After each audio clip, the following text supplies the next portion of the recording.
Sir வணக்கம். இந்த ரிஷிகேஷில் வந்து இந்த கங்கை கரையில் வந்து நீங்கள் இப்போ உட்காந்துருக்கிறீங்க. நீங்கள் உங்கள் பேர் என்ன, எங்கேருந்து வந்திருக்கிறீங்க, உங்கள் டீட்டெயில் கொஞ்சம் சொல்லுங்கள் சார். வணக்கம் சார், என் பேர் சாய் கிருஷ்ணன். நான் பெங்களூர்லேருந்து வந்திருக்கேன்.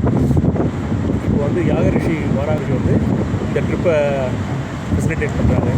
ஸோ அவருடைய தலைமையில் நாங்கள் எல்லாம் வந்திருக்கோம். ஸோ இது ஒரு 7 நாள் ட்ரிப்பு. ஸோ இங்கே வந்து நாங்கள் அவரோட இந்த யாகத்துக்கெல்லாம் பார்ட்டிசிபேட் பண்ணி எங்களுக்கு தேவையான பலன் வந்து அவர். யாகரிஷி வராக குருஜி எந்த ஊர், என்ன கடவுளை வந்து வழிபட்டு உங்களை வந்து வழி நடத்துகிறார் சார் அவர்? சார் அவர் வாராக குருஜி, அவர் பேர்லேயே இருக்குது. ஸோ வாராகி அம்மன், வாராகி அம்மாவோட அந்த அம்மா வந்து ரொம்ப பிரதானமாக வச்சு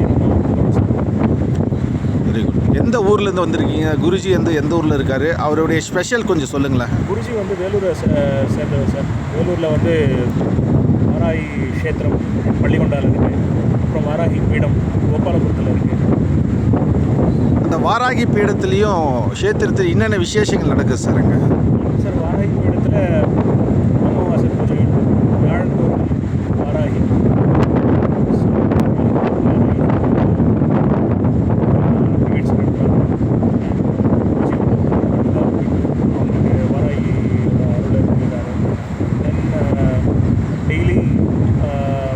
மார்னிங் 6 to ஈவினிங் 9 மகாதீபம், ஆரத்தி, அபிஷேகம், தினந்தோறும் நடக்குது சார். பஞ்சமி அன்னைக்கு அபிஷேகம், பஞ்சமி அன்னைக்கு யாகங்கள் நடக்குது.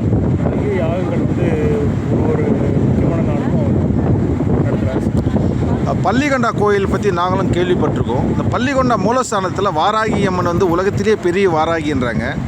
அந்த வாராகியுடைய சிறப்பு சொல்லுங்கள். அங்கே போனால் நம்மளே வந்து அபிஷேகம் செய்யலாம் அம்மாக்கள்லாம் சொல்கிறாங்க. அது உண்மையா? அது உண்மை சார். அது 16 அடி ஆதி வாராகி அம்மன் வந்து அங்கே வராக குருஜி வந்து நிறுவியிருக்காரு. ஸோ இது உலகத்திலேயே பெரிய கோயில்.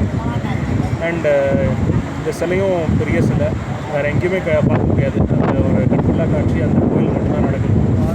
அண்டு அது இல்லாமல் அந்த கோயில் வந்து வராக குருஜியால் கம்ப்ளீட்டாக பிளான் பண்ணி கட்டினது. அண்ட் அவருடைய ஃபுல் டிசைன் எவ்ரிதிங் எல்லாமே அவரே பண்ணினது, பிளான் பண்ணினது.